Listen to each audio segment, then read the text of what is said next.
I am your host, Joanne Crone, joined here by the lovely Bree Tucker. Why, hello, everybody. How are you? And if you didn't know by the title, we're talking about sex today. We're talking about sex, baby. We're talking about you and me. We're talking about all the good things and come on, man. Yeah, but otherwise known as if our teenage daughters weren't embarrassed by what we did before, now we're just putting the final nail into the coffin. It's so funny. Yeah. Because I've been talking a lot about Instagram and I don't use my kids on Instagram. I never say anything like that. But the recent reel I did with, you kind of want to drive away in the car, like the mom intrusive thought. My daughter's like, well, Mom, it's really embarrassing when people from my school follow you and they're like, your mom wants to drive away in her car. I'm like, okay, well, also, this is a real thought that moms have. It's totally based in truth. Mm-hmm. And guess what? I'm going to block all your friends right now. And I looked on her Instagram and saw what mutual friends that we had. And I went and I blocked every single one of them on No Guilt. Oh, yes. Wow. I did. First of all, they have no basis to follow No Guilt Mom. They really don't. They're not moms. The only reason they'd be following it is to harass her or razz her. So no, I'm not into that.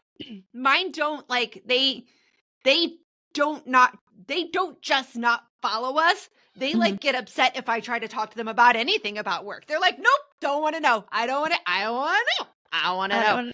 It was, I think that the funniest thing has ever happened is that since dealing with perimenopause and a current advertiser we have on the podcast, and I'm doing the ads for MIDI Health, my daughter will walk by and she'll hear me say, are you suffering from vaginal dryness? And she's like, I don't want to know. She because my office is, the first floor of my townhome. So there's nothing that closes it off. There's just a stairway that goes upstairs. So she'll be on the second floor and she comes running down the stairs and just stares at me. Oh my gosh. This is your future, lady. Go away. Well, we have so much for you today in this podcast, talking about sex and how it's so much more than just the physical aspect. And if you've at all felt guilty about just not being in the mood, oh my gosh, this episode is for you because you're like, damn right, I'm not in the mood. So we hope you enjoy this episode of the No Guilt Mom podcast. You want mom life to be easier. That's our goal too. Our mission is to raise more self-sufficient and independent kids, and we're going to have fun doing it. We're going to help you delegate and step back. Each episode will tackle strategies for positive discipline, making our kids more responsible and making our lives better in the process. Welcome to the No Guilt Mom podcast. Okay, Bree, we are ready to get into this discussion right here because this was actually spurred by another podcast interview I did on C-Rock's podcast, where he asked me about how he, from a man's perspective, like when women don't feel in the mood and how to get them more confident about their body. And I was like, hold on right there. It is not about just how they feel about their body because sex starts in the mind first. And it really has little to do. I mean, it has something to do with the body, but it starts in the mind first. Yeah, I think that okay, so I have had different experiences with different people, and I think that for my bulk, men it's more of a physical thing. Yeah. And they have a very difficult time understanding that there's a lot more about it for most of us women. Yes. And if I was not a classy person, I would put the sound effect as a ding right now at that. But no, I'm classy. I'm a classy person. So that sound effect did not appear because I'm classy.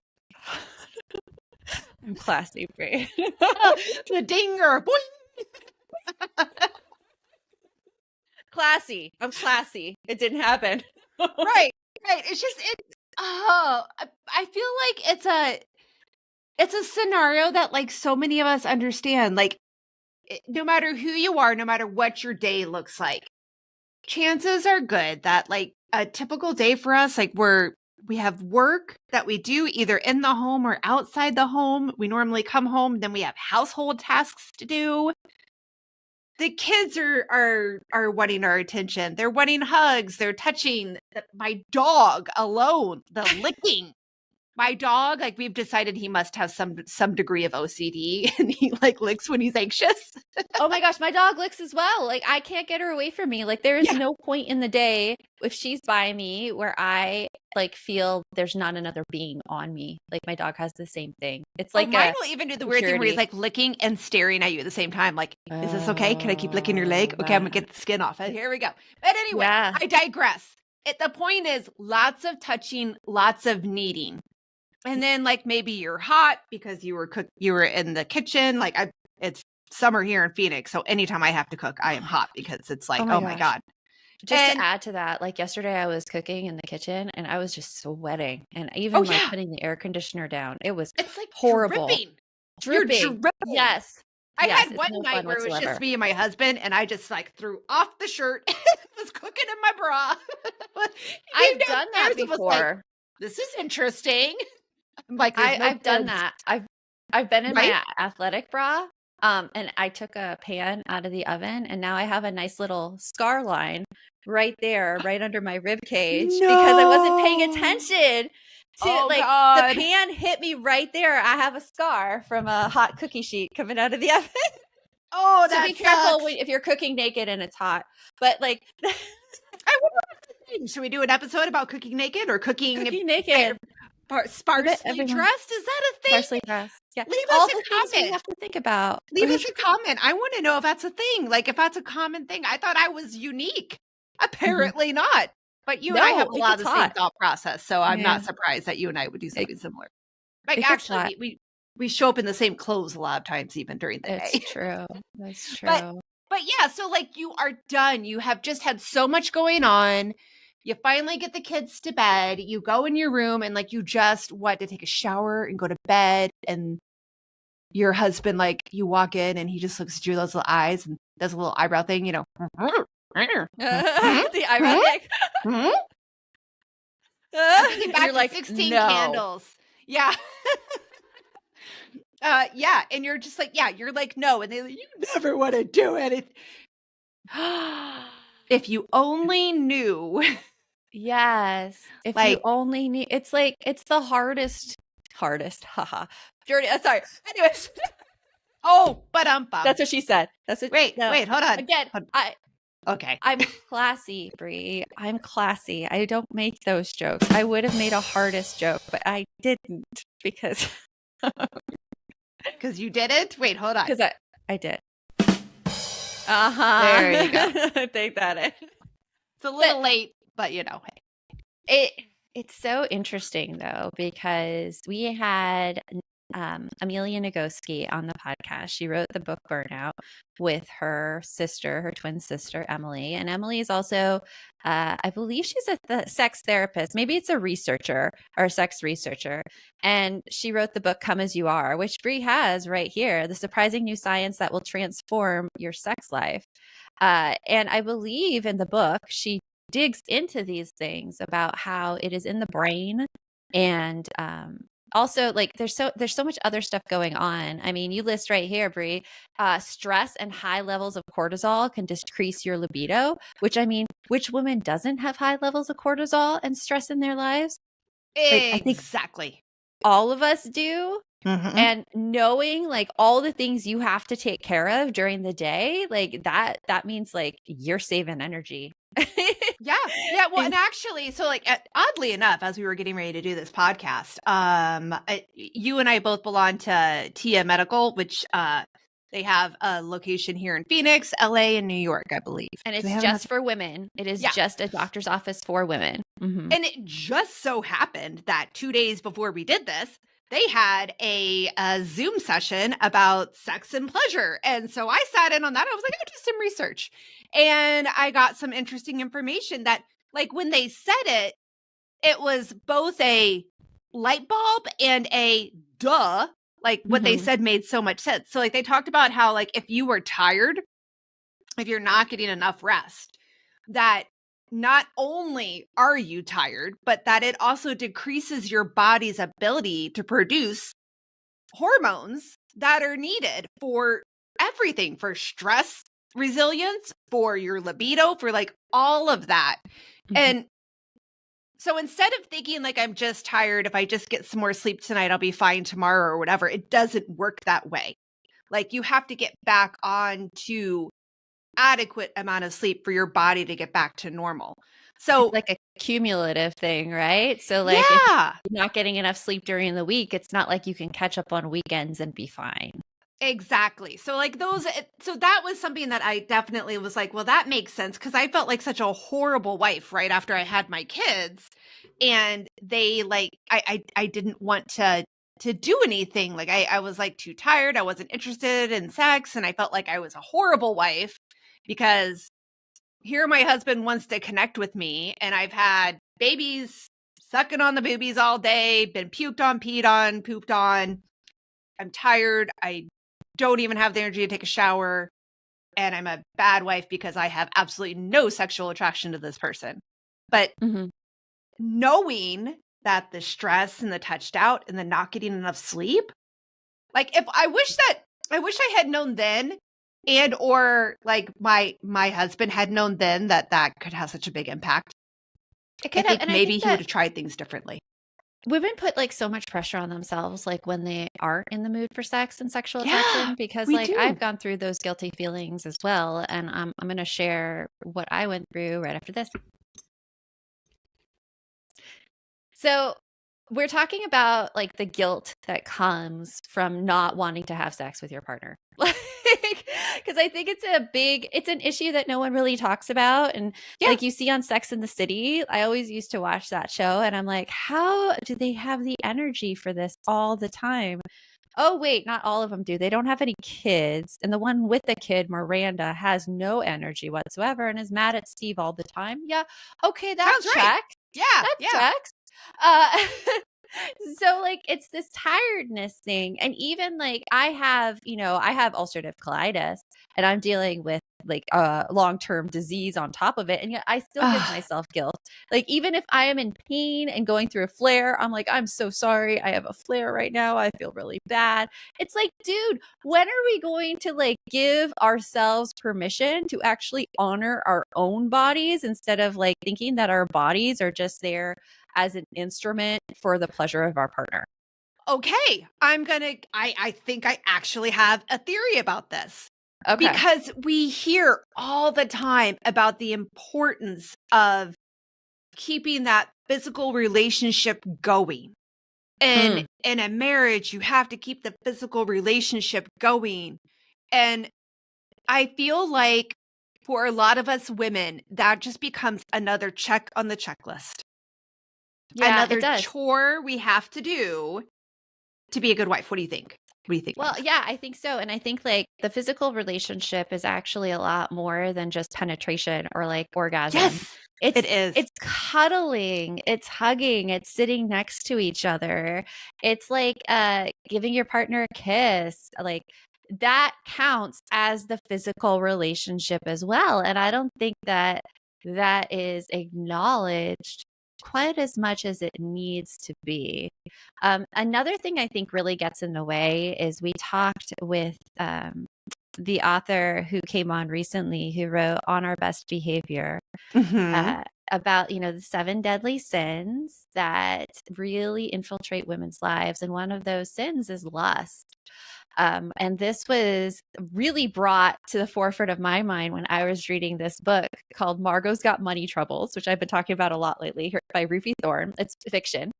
And it is about a 19-year-old woman who has an affair with her college professor. There's a huge power dynamic there, by the way. She gets pregnant. The college professor wants nothing to do with her because, of course, he's married, but she decides to have the baby. And right after she has the baby, she has trouble finding childcare. Like her mom won't help her out. I mean, not that her mom is like needs to help her out. Not that that should be an expectation. But Like she can't get help for childcare, so she gets fired Mhm. from her waitressing job. Her dad, who is a WWE wrestler, like has been away for most of her childhood because she resulted from an affair of him and her mom. It's great. It's a great book. I really recommend it. But a roller coaster. he comes to her door and needs a new living situation. And so two of her roommates just moved out because the baby, of course, noisy, keeping them up. And so she needs a new roommate. So he moves in. Well, in the meantime, Margot, finds out about OnlyFans. And OnlyFans is, a social media site that has pornography. And so she creates an OnlyFans account. And I learned so much about OnlyFans from this book, by the way. So thank you for that education, Ruthie Thorne. But you get subscription money for each new follower. Like they have to pay to follow. So she starts one and she starts getting money that way. And she ends up telling her dad, who at first is mad, but then is like, no, you're creating a brand. Like you should be able to use your body how you want to. You're not putting it out there. You're not having sex with all these random people. It is just you using your body for that benefit. And then she has a conversation with her roommate, who also like she knows about it too. And they all come together to help her in this, which sounds gross, but it's not.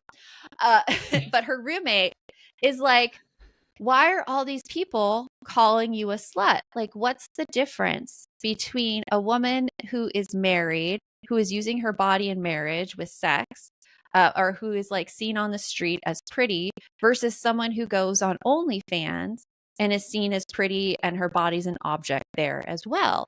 And then the roommate's like, oh my gosh, I just realized it. And why people say this person's a slut and yet that person isn't. It's because she knows she's doing it and she's using it for her own benefit.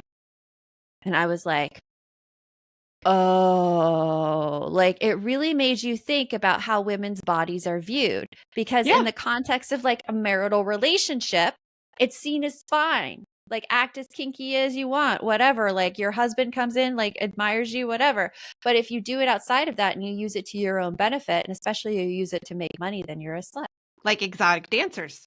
I feel like I've always had that like, wait a second. So as women, if we let people look at our bodies, we're bad. But it's the men that are willing to spend the money to see the body and they're fine.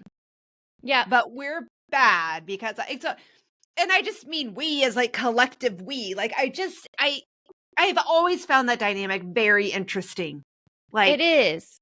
And when you look at it we've been trained that it's wrong, but it's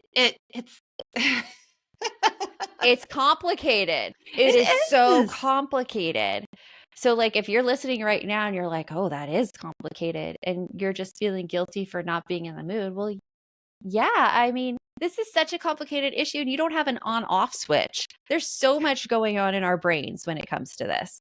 Well, and I think there's also the issue of the on-off switch. Okay, I wish I had a boing. Boing! Like men again, we're classy. We're classy. I know, right? Men have an on-off switch that is very visible. Yeah. Like there's no question whether or not they are in the mood. Mm-hmm. And I think as a woman, like not only can they not necessarily tell by looking at us if we're in the mood or not, like we can with them. But I think too, sometimes there's even a question in our own mind. Like, I think I'm in the mood, but I'm not sure if I'm in the mood. And then I know that there's also that shame on whether or not you're able to participate in sex in a smooth manner. See where I'm going with that? Like whether or not you're wet enough or not. Oh, and yeah. I think that a lot of like we have been taught in general that when a woman is turned on and in the mood for sex, she'll be wet. But as you've gotten when you get older, as we've gotten older, we have learned that is not necessarily true. Either A, we are lucky enough to have that validated by finding that out from hearing it from a sex therapist or some knowledgeable person on the subject, or Cardi B. Yeah, or that's a good one. Yeah. or second B, whatever. Now I can't say B. That we've just figured out that we can be in the mood and not be as wet down there sometimes, and that's not our fault. It's not that we don't want to have sex, but then that also then you're running into the whole issue of like, well, now it's uncomfortable to have sex. You might even be embarrassed about it. If you're unfortunate enough to have a partner that doesn't understand how a woman's body works, they might shame you in it. Yeah. And be like, that's not right. Yeah, you're never wet enough for me. Or like, obviously you don't want to have sex because you're not wet. How dare they? How You dare know? they? I'm just saying that those kinds of situations can come. And then there's shame. And then there's that stress. Can I shame them for saying that? Go right ahead. Can I shame? Shame on you. Shame. Yes. Shame. But I mean, like, so then you have that added stress now of every time that there's a sexual interaction. Oh my God, am I going to be wet enough? Is this going to work out? Like, is it, you know, There's are so they going much to to get think mad about. at me?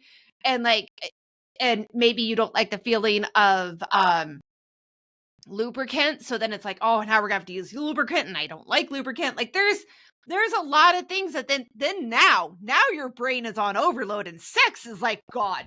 It has left the building. It is with Elvis. It is gone. It's with Elvis. I don't know what to think about that one. That's what it was. Yeah. Yeah. See, Bree's brain is an interesting labyrinth. That's all I got to say. Fun. It's a fun thing. Yeah. So we're going to get into some other things that you may be feeling right after this. Do you want to just go straight? Oh, sorry. Hold on. I was going to say, do you want to just go straight into the tips? Yeah. Or do you want to keep talking for a while? I mean, you feel unsupported things, that one. Those are the okay, tips, right? We can start there. Yeah. Okay. So some things to like start this conversation off with your partner, and just giving you some vocabulary and some words, because a lot of the time, like, we don't know exactly how we're feeling, but when we're giving the words to communicate them, it becomes so much easier to have this conversation, especially when you're talking about an issue like sex. Like, it's so easy for your partner to go on the defensive about it and make it all about him and thinking like you don't like him, when really that isn't the case whatsoever. Yeah. So like one of the first things that you may be feeling right now is you're feeling unsupported. Yeah. Unsupported at home, having to do all the things, having to like take care of all the kids, take care of bedtime. Maybe you even feel a little bit resentful to your partner. Oh, like I felt that, the resentment. Oh my God. So my biggest thing I had in my previous relationship was that my partner didn't he didn't sleep well, so he wanted to go to bed earlier than I did, because you know me, I'm a bit of a night owl. And so like we would get the kids to bed and he'd be like, hey, can we have some like time here right now? And I'm like, oh, but I still have to clean up the kitchen and I still have dishes and sink. He's like, oh, don't worry about it, we'll be fast, it'll be fine. Okay, so then like then I'm being asked to do this, and my mind is not on sex at all. It is 100% on the stack of dirty dishes in the sink that I'm going to have to do after we're done. Mm-hmm. And for me, for my personal choices, like I like to cuddle afterwards. I like to reminisce and what just happened, but I'm not going to get to. Why? Because I'm going to have to hop out of bed and go wash the stupid dishes before I drift off into a happy sleep with my husband who I just had relations with. I don't get that relaxation. I don't get to have any of that. My mind is on other things. Yeah. And I'm feeling completely unsupported in the act as well as in the relationship at home. And that is a conversation that has to happen. Absolutely. Because I mean, if he just did dishes more often than like, or like actually cleaned up the kitchen, you wouldn't even have those thoughts. It's funny. I had a former boss who wanted to write a book about how to get your wife to have sex with you. And this was like early time in Hollywood. Yeah. I mean, interesting. It was before the Me Too movement. Let's just say that. Okay. All right. I won't mention his name, but I can imagine this book was not thoughtful towards women. But go on. What did he suggest? No, his main tip was to put on your calendar or like get an automatic flower delivery. So your wife just got flowers all the time and like you didn't have to do anything. And yet she would feel appreciated because she got flowers during it. And he's like, isn't this a great idea? And I'm like, no. Yeah, I'm all like, would I like the flowers? Yes. Like, but the fact that you're putting absolutely no thought or effort into it, it feels like I am being manipulated. It's right? It's the thought and the effort that goes into it. And, you know, looking back at the time, I mean, gosh, how old was my boss at the time? He was like What, 27. I was going to say late 20s. I mean, he was young. Yeah, he was young. They think they have it figured out. 20-year-olds. I was like 22 at the time, so he must have been. Yeah, I would say 21 to 32. Yeah. You think you know it, but you don't. I'd be interested to what he thinks now, like about that. I haven't talked to him for a very, very long time. Interesting. But yeah, I'd be interested to what he thinks now. So like I think that you so if you're feeling unsupported at home and you're feeling like sex is another chore and you've got so many other things that you're doing, like having that conversation is super helpful. And then not in the moment, because neither of you really want to be having the conversation in the moment because he wants to do one thing, you want to do something else, and you're both feeling pissed off. Exactly. Another thing was you don't feel loved. You feel like a doll. Yes. See, and I think that comes back to the chore thing, right? Yeah, it feels like a chore, something to check off the list. Yep, because and that's another thing, like not everybody, you have to figure out what you and your partner want, and you have to come to like an understanding of that. Like talking during sex. Some people are very much against that. And some people need to hear, I love you. I love this. Like having that conversation back and forth. Or like you said, the cuddle time, right? The cuddle time. Like you have to feel loved and adored. And like it's more than just sex. It has to be like you feel protected. Like I like to feel protected and I like to feel close and connected. And if like this goes into the next tip as well, the always being in a rush. If you have like 2 crazy work schedules and you never see your partner and you feel it's just like a wham, bam, thank you, ma'am. Like, and that's the only interaction you get. Like, so it's not going to be good. Go ahead. Yeah. What are your thoughts on scheduling sexy time? No, too much pressure. I would say too much pressure. Like for me in particular, like I'm just like, I would like dread it because here's the thing. Like I personally, I just feel so rushed all the time. Like I'm trying to get so much done. I'm a constant busybody. I'm like, I want to go do this. I want to go do this. Like I have a very hard time sitting still. You've seen like working with me and being my friend. I'm like, let's go do this right now. Let's go over here. Let's plan for this. So we're both emotionally driven. I'd say that. Yes. I'm always on the go. And so like, I think that like sex is a form of connection and I don't think it can be planned personally. Like, I don't think it can be planned. For you. Like when you're, for me, when you're in the first throes of like relationship and everything, and it happens all the time. Great. It's a natural thing to happen all the time. But like, it's just, I wouldn't like it. I would feel like this pressure to perform at that time and to get in the mood at that time. Do you know what I mean? I 100% know what you mean, and I feel the same way. However, I do think that there are some people that they need to know that time is set aside, and that's great for them. Yeah, but I love hearing you say that because I feel like, first of all, that's a big advice that's given if you're in a rush, right? Like if you guys feel like you're not having that time together, then schedule it. Okay, that's great. But don't feel guilty if that doesn't work for you. Joanne and Brie are here to tell you that we're both people that like, no, don't put it on a calendar because the same as you. I would feel so much pressure.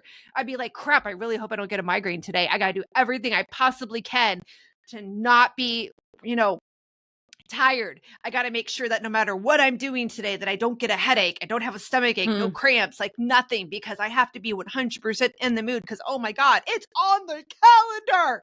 On the calendar. How much pressure is that?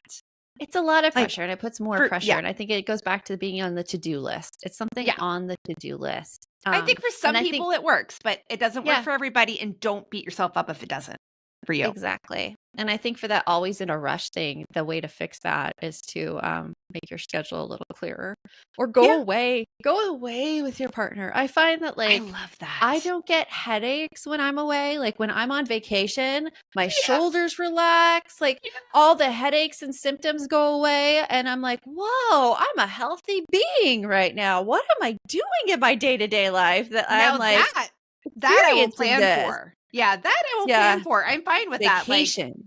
yeah. So like we have a tendency, my current husband, I have a tendency to like make weekends away.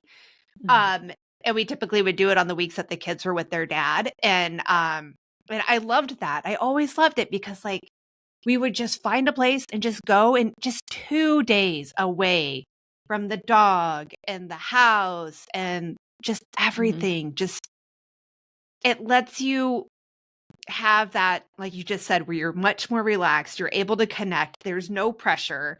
And Yeah. things just And you get to are naturally explore a new better. place. Yeah. Yeah. It's just good. Yeah. It's good. And then I see the last tip is it's not about him. Yes. Okay, because I think that this is kind of like what I talked about before. And again, I got this from my Tia Zoom session. They were like, too many times we focus on sex. And again, to recommend the book, Come As You Are, Mhm. too many times sex is focused on orgasm, which first of all is easier for men to climax than it is for women statistically, just in general. And it depends on your cycle too, how engaging the orgasm is for you. Yes. Yes. So not only, so there's that factor. And then 2, as women, we do tend to go with that on-off switch that we physically see on our partner. And so again, it becomes that it's about him.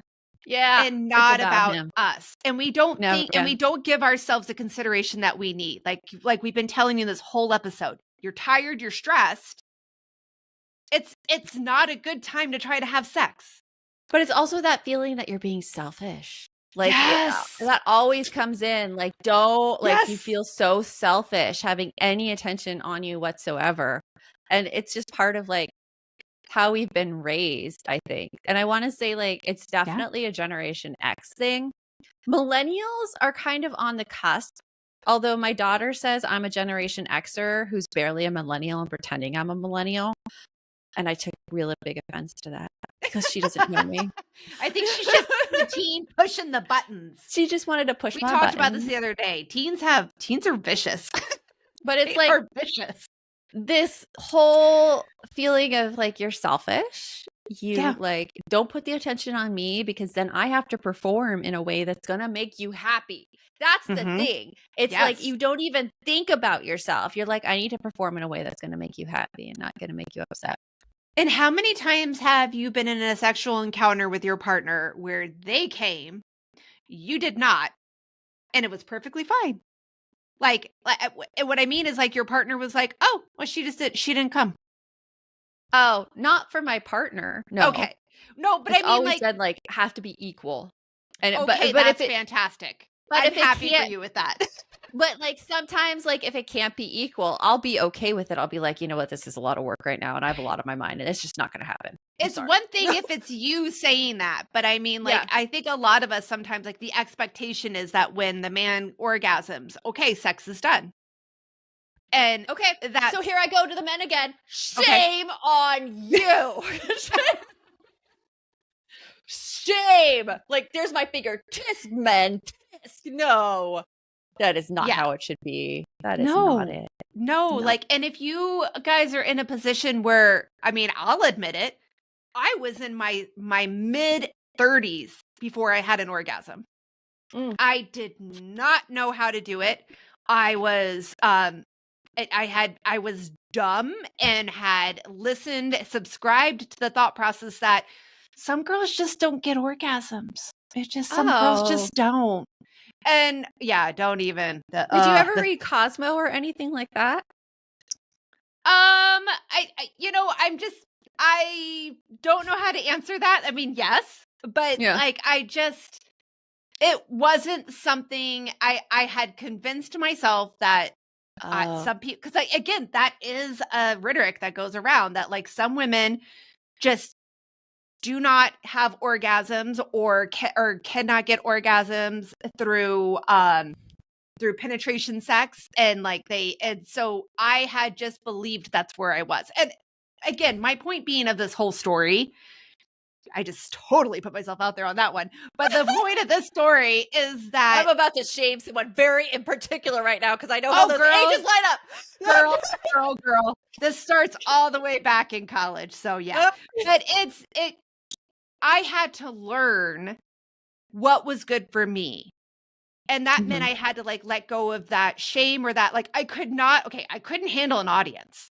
Like having my husband at the time like messing around with me and like staring at me and being like, does this work? Does that feel? Is this good? I'm like, I felt so like I was on a stage with a spotlight and like, this is not how this works. So again, I had to eventually figure out what was good for me so that I could figure out how to communicate that going forward. And thank God I like finally figured it out. But I'm just saying that like you do need to be able to be relaxed and to be able to have that conversation, because you should be a part of this. Every single time you should be heard and thought of. Exactly. And like you said, like Amen. maybe you don't come, that's fine. Sometimes, you know, your husband doesn't come. That's fine, as long as you both are fine with that. Not that Here's it's our blasphemous church spree.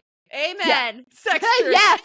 Amen. And then the other thing I want to throw out there again to my perimenopause, menopause women is that it's also not your fault nor his fault if you start to have a decreased libido or some of that vaginal dryness that comes with aging.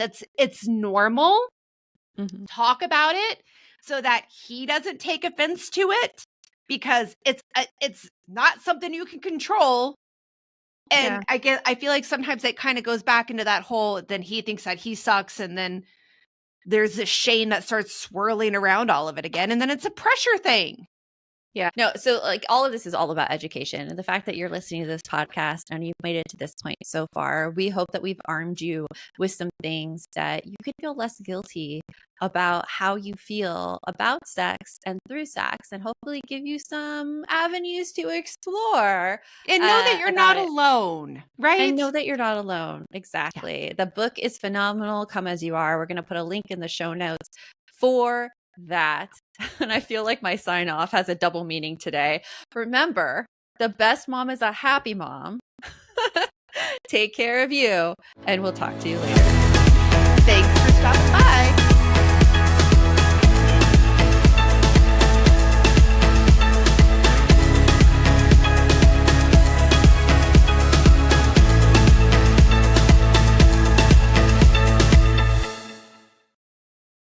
Wow. Okay. So remember, the best mom is a happy mom. Take care of you, and we'll talk to you later. Thanks for stopping by.